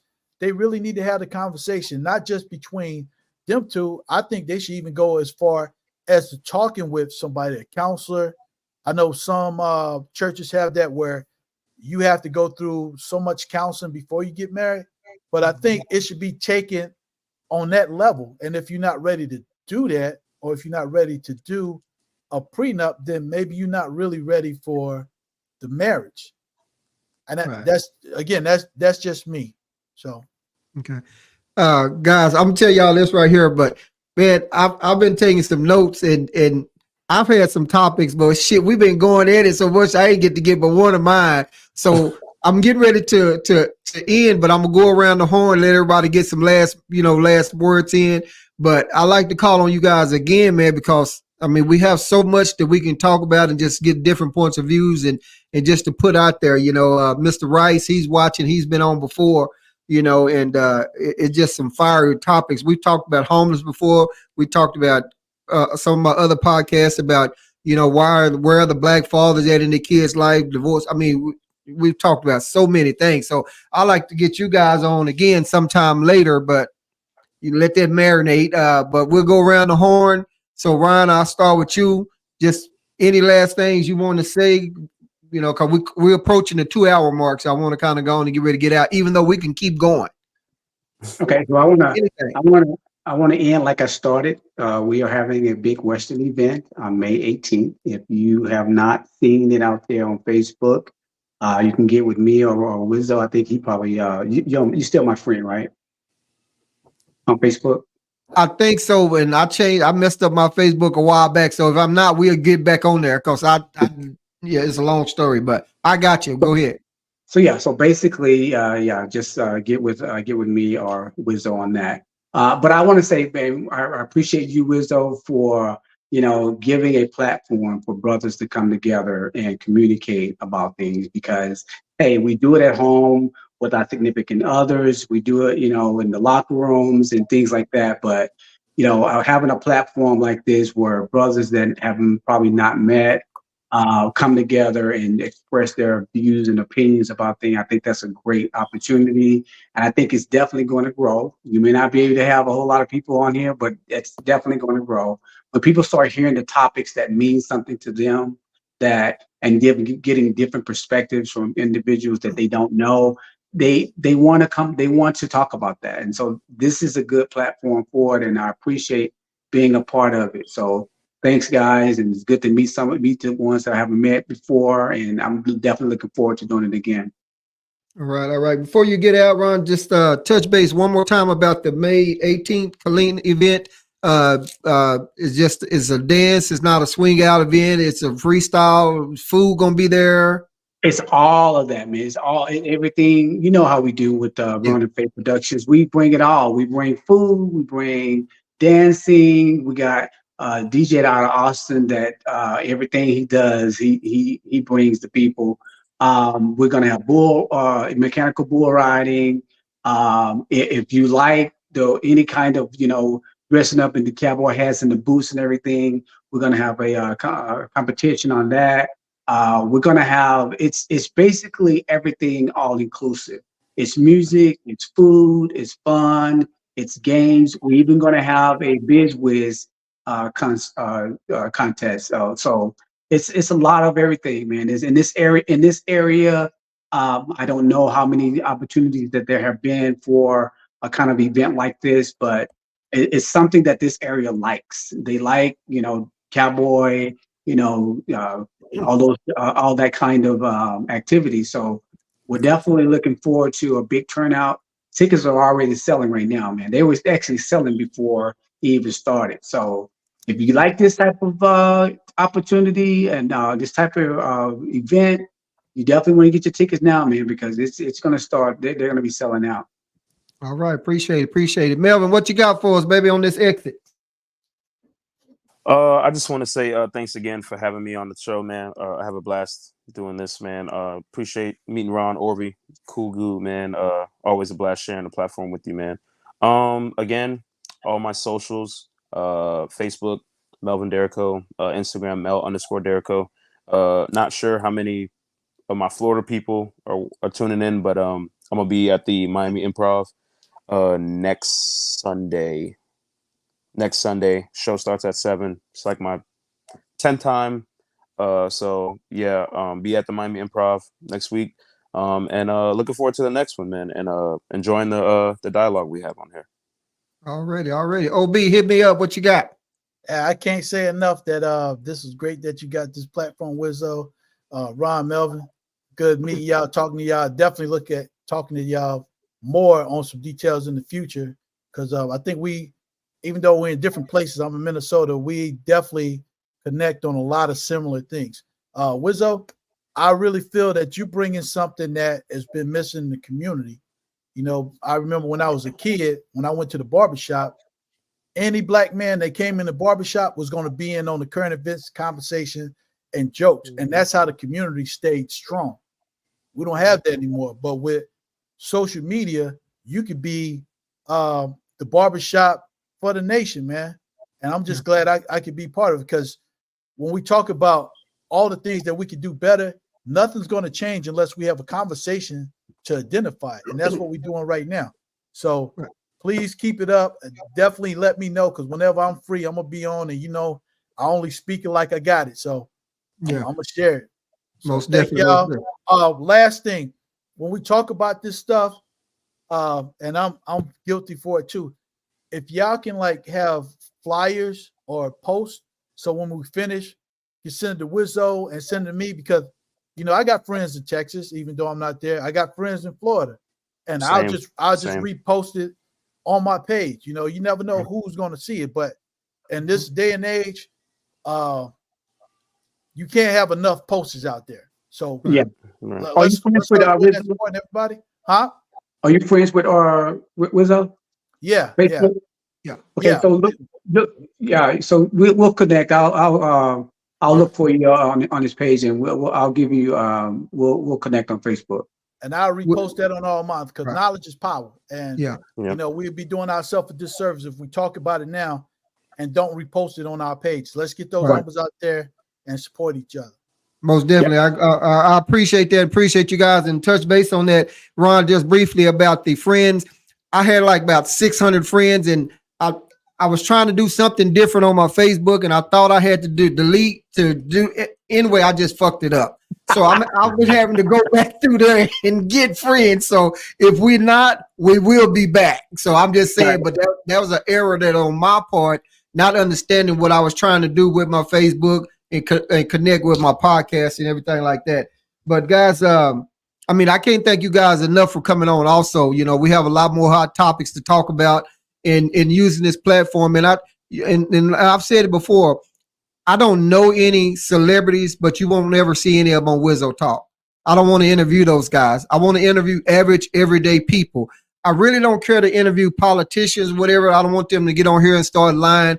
I want us to all have a discussion, but like Arvie was saying earlier, you know, to try to have a solution to it also, and not just talk about it. But by talking about it, we get it out there a little bit more and a little bit more and a little bit more, and people are hearing it. Today, we've been up to only about 5 people watching this, but they're going to watch it after the fact. And you guys can also share it on your platform. I believe you had that option when you logged in or whatever, or once I load this up on Spotify, I'm going to load it up it's already on YouTube. I'm going to put it wherever I can. I'm going to run it through AI, and it's going to make some clips and different things like that. So, you know, I'm trying to get it out there, just trying to touch on topics that I think, you know, it's interesting to people. So I appreciate you guys coming on. Look forward to having everyone again. And this your boy, Paul Wizzo. I'll let you boy. All right, guys. Y'all, man. All right. Y'all, man. Be easy. Right.